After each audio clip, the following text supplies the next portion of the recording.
Caribbean सागर में एक खुशहाल परिवार अपनी यॉट पर छुट्टियां मना रहा होता है।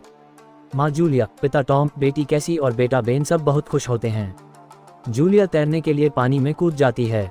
शुरू में सब ठीक रहता है, लेकिन थोड़ी देर बाद उसे अपने पैर के पास कुछ अजीब सा महसूस होता है।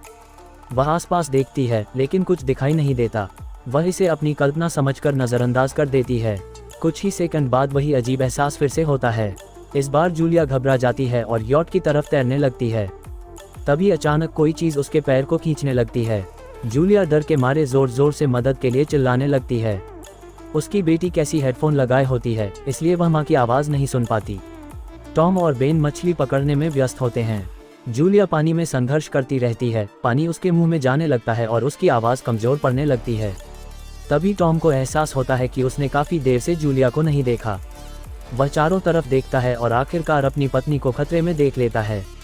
टॉम बच्चों को संभालकर तुरंत पानी में कूद जाता है। वह जूलिया तक पहुंचता है, उसे पकड़कर ऊपर रखता है और किसी तरह तैरते हुए वापस यॉट तक लाता है। बच्चे मिलकर दोनों को यॉट पर चढ़ाते हैं। जूलिया सदमे में होती है और उसे समझ नहीं आता कि क्या हुआ। वह मान लेती है कि शायद कोई तेज कट था।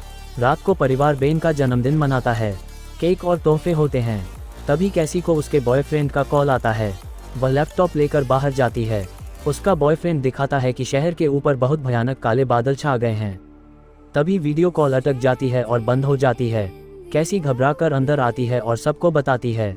टॉम कहता है कि शायद ज़मीन से बहुत दूर होने की वजह से सिग्नल नहीं मिल रहा। तभी वे बाहर से आवाज़ सुनते हैं और देखते हैं कि वेल्स का एक झुंड पास से गुजर रहा है।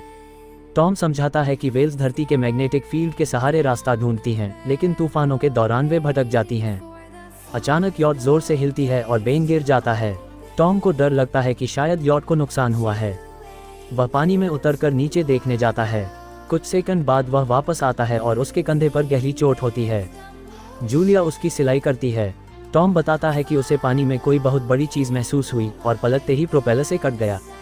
यॉट को भारी नुकसान हो चुका होता है। जूलिया रेडियो से मदद मांगती है और कैसी फ़ोन में सिग्नल ढूंढती है, लेकिन कुछ नहीं मिलता। बेन मजाक में एक डरावना मास्क पहनकर सबको डरा देता है। तभी यॉट पूरी तरह बंद हो जाती है और वे समुद्र के बीच फंस जाते हैं।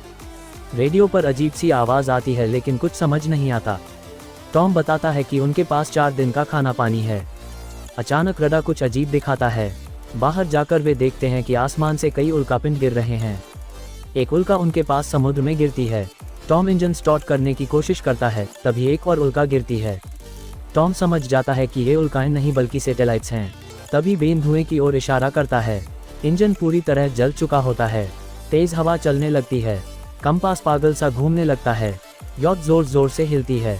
टॉम लाइफ जैकेट लाने जाता है। बिजली चली जाती है। वह पावर बॉक्स ठीक करता है। तभी सब देखते हैं कि जूलिया की नाक से खून बह रहा है और उसे चक्कर आ रहा है। कैसी उल्टी करने लगती है। तेज अजीब आवाज़ आती है। हवा दरवाजे और खिड़कियां तोड़ देती है। टॉम फ्लेयर जलाता है और सब बेहोश हो जाते हैं। सुबह वे उठते हैं और देखते हैं कि यॉट टूट चुकी है, लेकिन वे जिंदा हैं। बाहर निकलते ही वे हैरान रह जाते हैं। पूरा समुद्र गायब हो चुका होता है और चारों तरफ रेगिस्तान होता है। टॉम कंपास देखकर समझता है कि धरती के मैग्नेटिक पोल पलट गए हैं। कैसी टूट जाती है क्योंकि उसे लगता है उसका बॉयफ्रेंड मर चुका होगा। बेन गुब्बारे बांधकर मदद के लिए उड़ाता है। रेडियो पर एक आदमी से संपर्क होता है, जो एक सबमरीन का कैप्टन है। वह बताता है कि समुद्र पीछे हट गया है और 1 हफ्ते में वापस आ सकता है। वह बच्चों को बचाने को कहता है और कोऑर्डिनेट्स देता है। अगले दिन वे निकलते हैं। रास्ते में एक लंगड़ा आदमी और कुत्ता मिलता है। टॉम पानी देता है, लेकिन वह आदमी अचानक टॉम को मार देता है और उसका गला काट देता है। जूलिया बच्चों को छुपाती है। आदमी यॉट में घुसता है। जूलिया कुत्ते को मार देती है। आखिर में कैसी फ्लेयर से उस आदमी को जला देती है। यॉट में आग लग जाती है। वे भाग जाते हैं। रास्ते में मरी हुई समुद्री मछलियाँ, जहाज, जहरीला कचरा दिखता है। पानी खत्म हो जाता है। वे प्लेन में रात बिताते हैं। जूलिया टॉम की कहानी सुनाती है। आदमी फिर हमला करता है। जूलिया उसे मार देती है। आगे चलते चलते केकड़े झुंड में हमला करते हैं। कंटेनर शिप पर छुपते हैं। केकड़े लोगों को मार देते हैं। रेत का तूफान आता है। जूलिया बेहोश हो जाती है। बाद में पानी, रेडियो और बंदूक मिलती है। नौ बताता है कि केकड़े गहराई से आए हैं। समुद्र जल्दी लौटने वाला है। वे सबमरीन की ओर बढ़ते हैं। चट्टान गिरती है। जूलिया पीछे रह जाती है। बच्चे आगे जाते हैं। आखिरकार जूलिया भी पहुंचती है। केकड़े नौ को मार देते हैं। परिवार सबमरीन में घुस जाता है। समुद्र वापस आ जाता है। सब बेहोश हो जाते हैं। बाद में उठते हैं और देखते हैं कि वे एक तबाह शहर के पास हैं। अब उम्मीद बाकी है। वीडियो पसंद आए तो सब्सक्राइब करें और नोटिफिकेशन ऑन करें। देखने के लिए धन्यवाद।